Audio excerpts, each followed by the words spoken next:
Today's episode of Voiced is from r/a and is about 3 users who found themselves in some sticky situations involving family drama, deception, and eviction.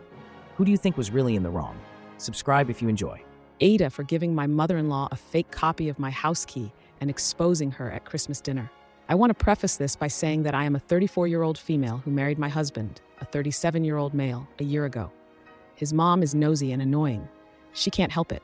That is just how she is, as my dear in-laws say. My husband and I purchased a new house recently. My mother-in-law kept pushing to get an emergency key. She promised that she would only use it in an emergency, but given the fact that she had an emergency key to our old apartment and walked in on us being intimate twice, but my husband didn't think it was a big deal, I just couldn't trust her. So I sent her a fake key after she kept pushing, and she had a smug look on her face after I hand-delivered it to her.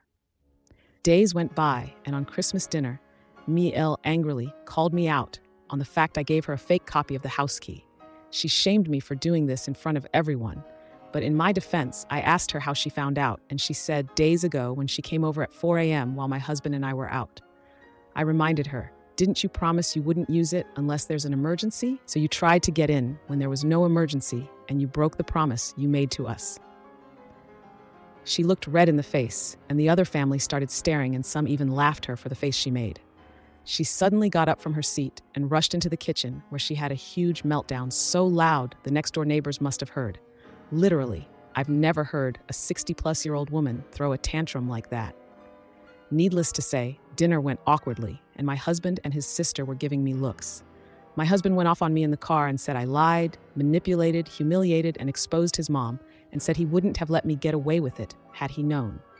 We had an argument, and he is demanding I apologize to his mom for my childish behavior and for ruining Christmas dinner for the whole family.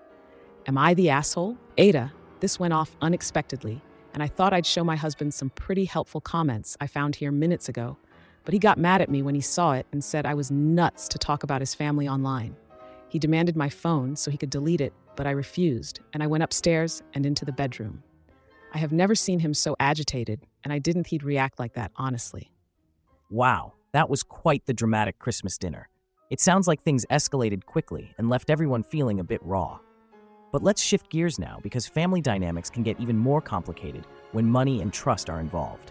Next up, we have a story about a brother who thought he was being clever in testing his girlfriend's intentions, but it seems like things didn't go quite as planned. Let's dive into this tale of wealth, suspicion, and the consequences of mistrust. Am I the asshole for telling my brother he got exactly what he deserved when he pushed his girlfriend away for being a gold digger? My brother is a very hard-working man, and at 27, he is now very wealthy and doing well for himself. He's been with this girl for 6 months, and throughout that time we have gotten close because we both like hair, makeup, and shopping. I never knew there was anything wrong with their relationship, except when she texted me last week saying she would love to hang out, but thinks it'll be inappropriate because her and my brother broke up. I asked her why, and she said she was sick and tired of auditioning to prove she was with him for the right reasons. She went on to say that my brother is paranoid, she's after his money, so he would test her like one, leaving out his bank statements on their bed and getting upset when she picked it up. 2. Going out to eat at high-end restaurants he requested and leaving his wallet at home on purpose to make her pay the bill and prove she's not going out with him for money. 3. Never buying her gifts and questioning her when she asks why he doesn't. I was shocked, so I had to hear my brother's perspective.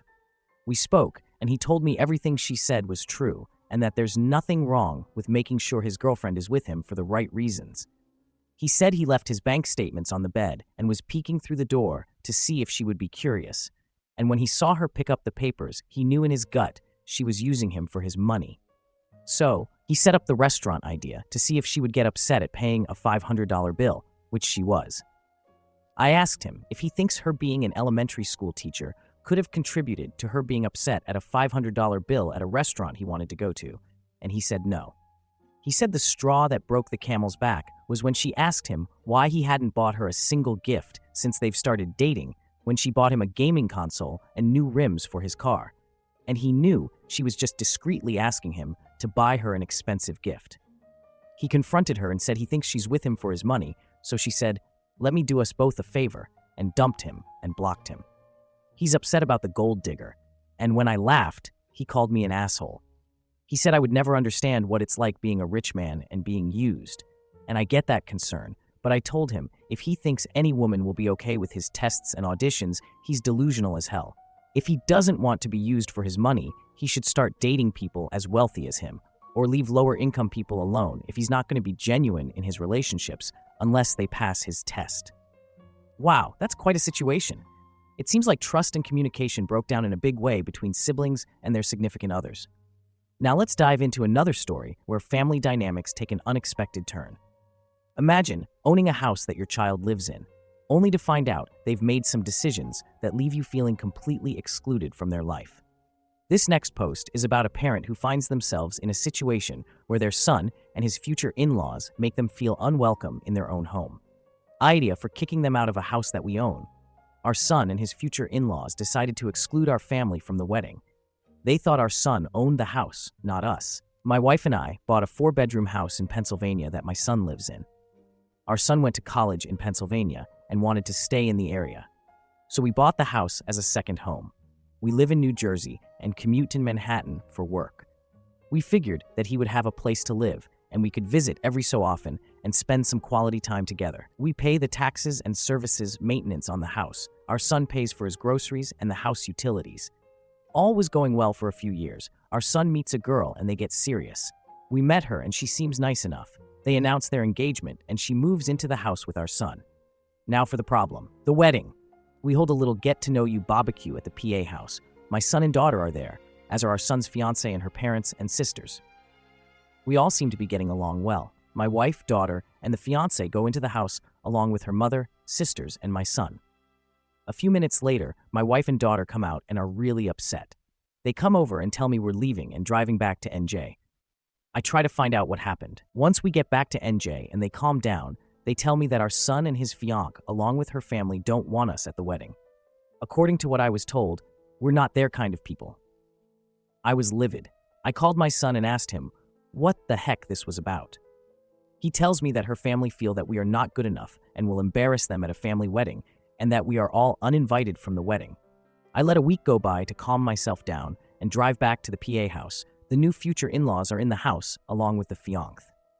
It appears that they all moved into the house. They ask me why I'm there. I tell them that since we aren't invited to the wedding, I was coming over to talk to my son. They tell me to leave their house. I lost it and told them that they had 30 days to get out. I told my son I'm selling the house and he could find somewhere else to live with all of you.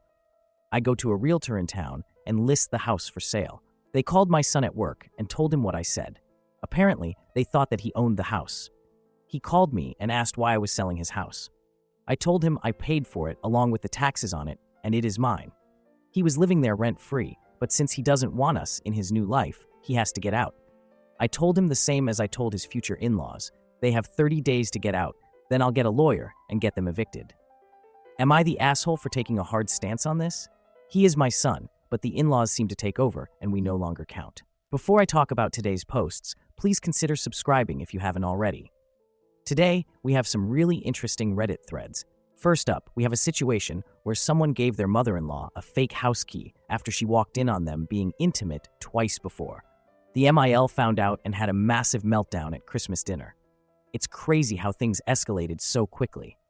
I can't believe the husband was upset about his mom being exposed like that, but it sounds like he didn't understand why his wife couldn't trust her. Next, we have a brother who pushed his girlfriend away by accusing her of being a gold digger and then got mad when she broke up with him. He thought it was okay to test her by leaving bank statements out and making her pay for expensive meals. I mean, come on. It's no surprise she dumped him. Lastly, there's a story about parents who kicked their son and his future in-laws out of the house they own because they were excluded from the wedding. The future in-laws thought the son owned the house, which is wild. It's crazy how family dynamics can get so messy. I'd love to hear your thoughts on these posts. Which one do you think is the most outrageous? Let me know in the comments below. Thank you for listening to today's episode of Voiced. If you enjoyed daily high-quality stories, please like and subscribe to show your support.